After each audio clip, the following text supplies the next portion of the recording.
예, 안녕하세요. 베어레스 보일러의 드럼 기술 안전 관리입니다.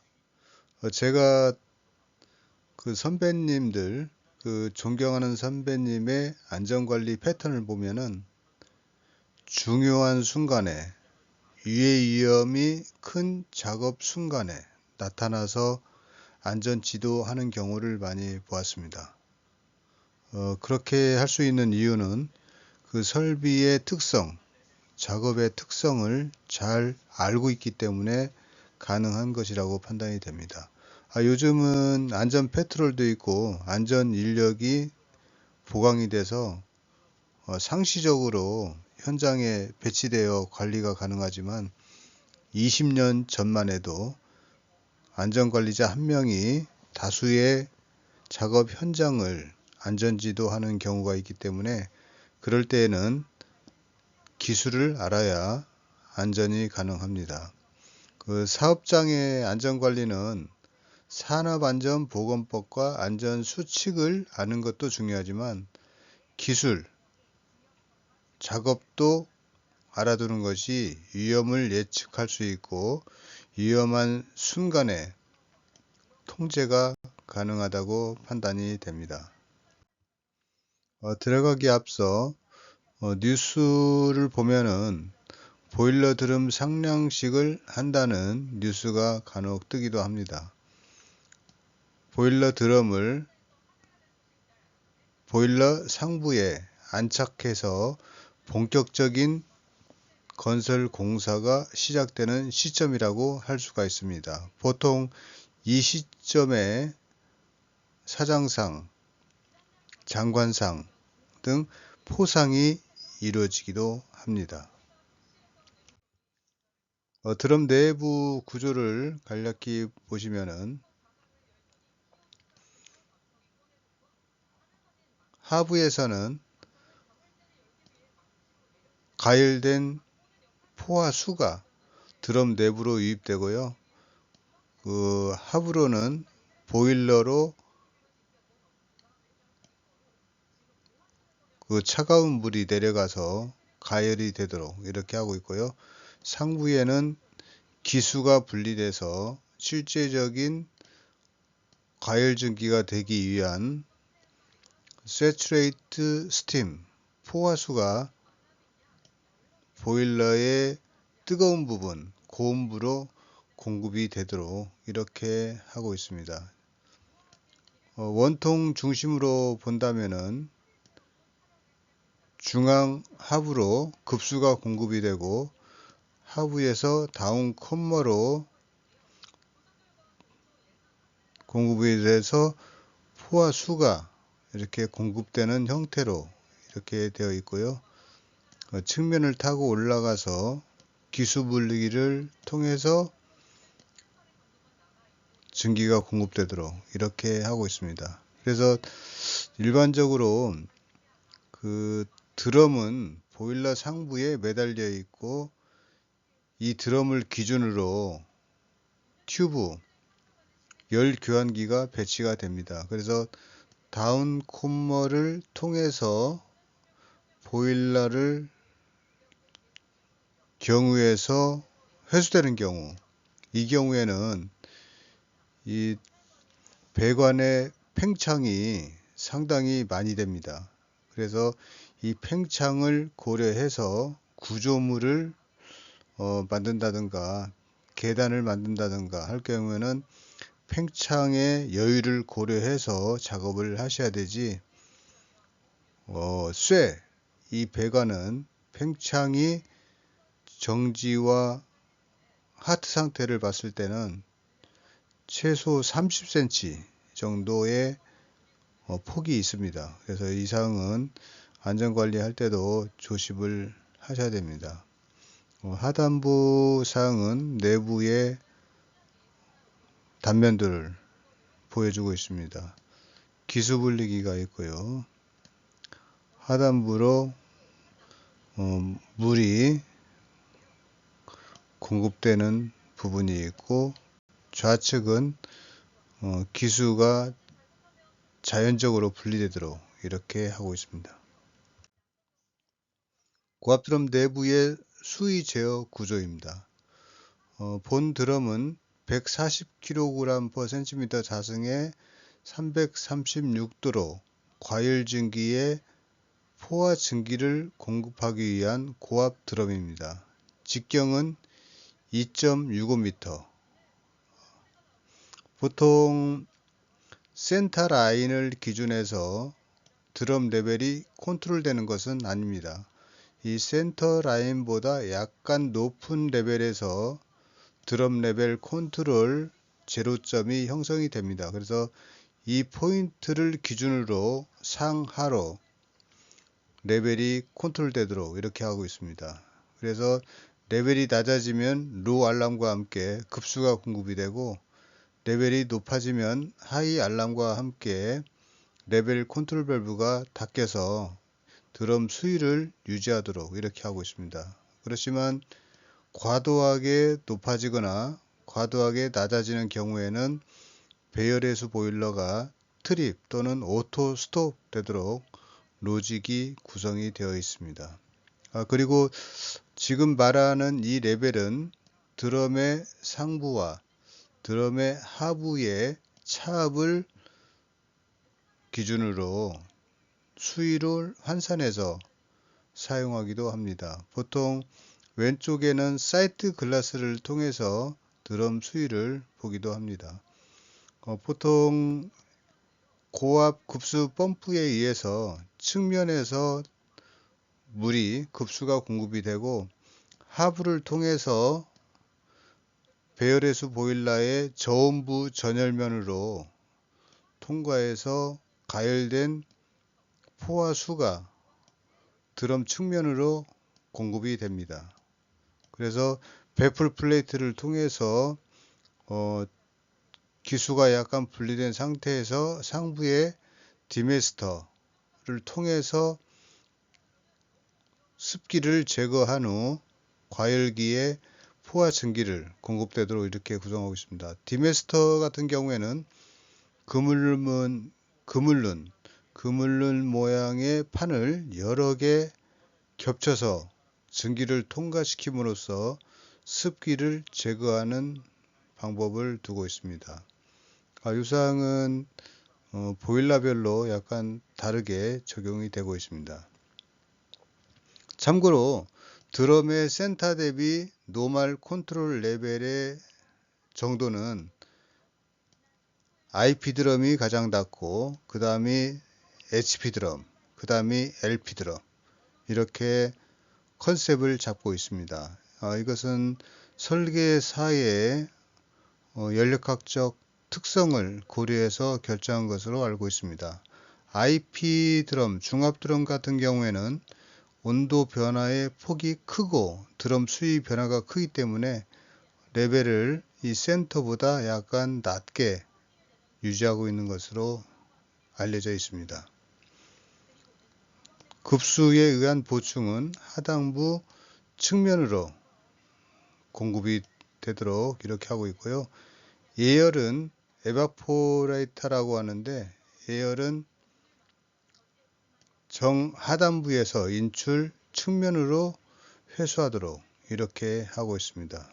그래서 보통 이 에바포레이터 증발기 같은 경우에는 일체형 배관으로 구성이 되어 있습니다. 그래서 배열해수 보일러 외부에서 시작해서 내부를 통해서 다시 회수되기 때문에 온도의 변화가 큽니다. 그래서 이 배관에 간섭되는 고정물이나 계단, 시설들은 팽창을 고려해서 설치 때 조심을 하셔야 됩니다. 드럼의 용량은 일반적으로 5분간 급수가 공급되지 않고 유지될 수 있는 한 40여 톤 정도 이렇게 하고 있습니다. 그리고 그 드럼의 메탈의 스트레스를 관리하기 위해서 드럼 기동 시에는 승합률을 지켜줘야 됩니다. 분당 1kg/cm 자승, 이 정도를 유지하면서 기동을 해야 메탈의 스트레스를 적게 하고 오래 쓸 수 있도록 이렇게 하고 있습니다. 드럼의 기술 안전 관리 사항입니다. 드럼 수위 관리도 참 중요한데요. 드럼 수위는 외관에 설치된 사이트 클래스를 통해서 확인하고 드럼 내부의 상하부 차압을 활용한 환산 수위와 비교를 하시면 되겠습니다. 레벨 사이트 클래스 누설 시는 안전 순시 시 조심을 하셔야 됩니다.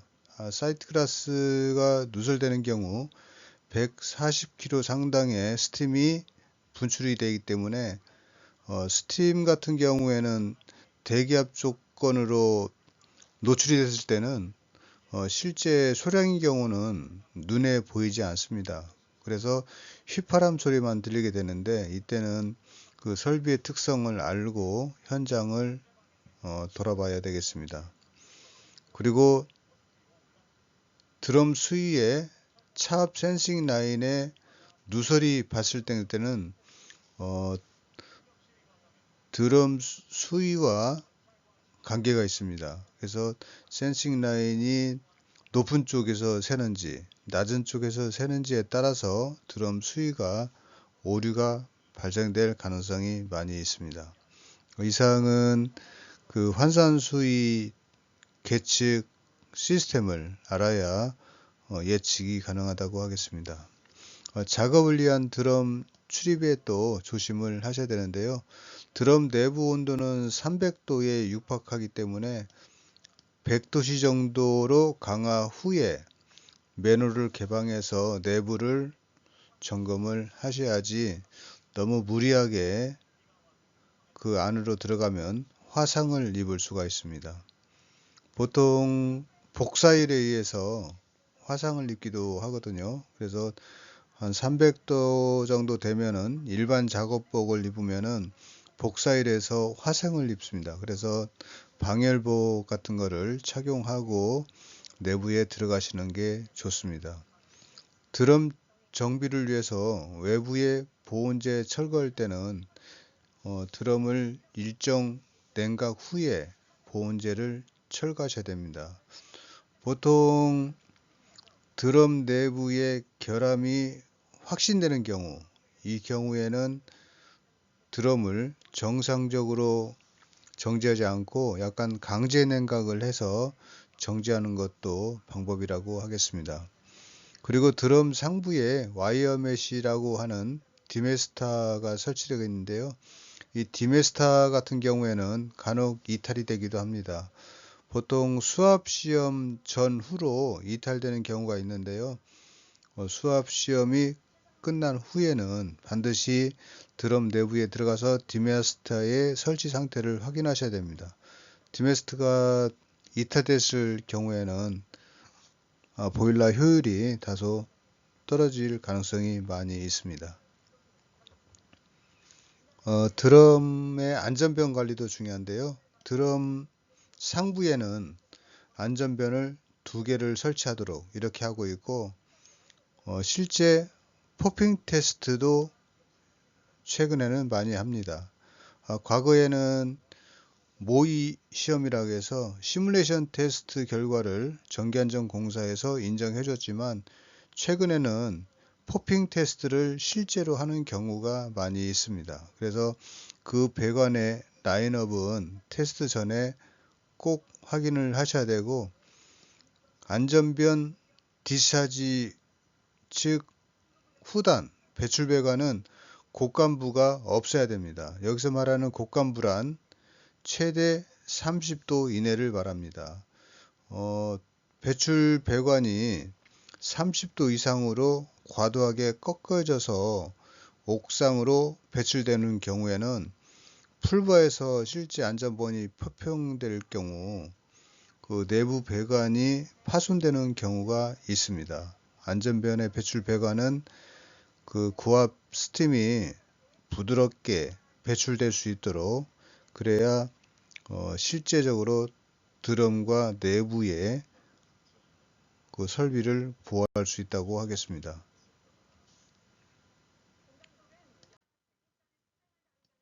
드럼의 산업안전 관리입니다. 보통 드럼을 기준으로 해서 급수가 공급되는 계통에 펌프가 있으면 강제순환 보일러라고 합니다. 그래서 보일러의 가열부를 통과해서 다시 드럼의 측면으로 공급이 되어서 워터가 기수가 분리된 후에 실제 포화 증기가 과열 증기 영역인 슈퍼히터를 거쳐서 터빈에 공급되어 터빈을 회전시킴으로써 발전을 하게 됩니다. 이 경우에 고압수는 고압 증기보다 타격력이 상당히 셉니다. 그래서 이 고압수에서 튜브가 누설되는 것과 슈퍼히터에서 튜브가 누설되는 것은 그 인접한 튜브의 파손 정도가 확연히 다릅니다. 그래서 이 특성을 아시고 설비를 점검을 하셔야 됩니다. 고온증기 근처에는 방열복을 입지 않으면 화상을 입습니다. 그 복사열을 쉽게 생각하시면 집에 가서 화상을 경험하는 경우가 많이 있기도 합니다. 고압 배관의 누설 점검은 바닥에서부터 점검을 하셔야 됩니다. 보통 수많은 배관은 보온재로 둘러싸여져 있고 누설 여부를 실제 확인하기는 어렵습니다. 그리고 누설된다고 해도 보온재 속으로 흡수되기 때문에 그 내용을 알기가 어렵습니다. 그래서 보통 보일러 정지 후에 하부를 점검하면서 하부에 물방울이나 습기가 떨어진 것을 보고 그 지역을 상부로 역추적하면서 보일러 튜브 또는 배관의 누설 여부를 확인하기도 합니다. 특히 제열 배관의 누설 점검은 냉각 전후를 비교를 하셔야 됩니다. 제열 배관 같은 경우 리타는 열 가치가 높기 때문에 상당히 저압 및 고온입니다. 그래서 제열 배관은 배관의 팽창 정도가 가장 많기 때문에 팽창과 수축하는 과정에서 결함을 발생하거나 누설되기도 하니까 그 제열 배관의 특성을 잘 아셔야 됩니다. 특히 제열 배관은 복수기 튜브와도 관계가 있습니다. 복수기 튜브의 진공도에 관계가 있기 때문에 제열 배관을 관리할 때는 설비 특성을 알아서 조심을 하셔야 될 것으로 판단이 됩니다. 이상 드럼의 기술 측면에서 안전관리에 참고되도록 내용을 소개해 드렸습니다. 수고하셨습니다.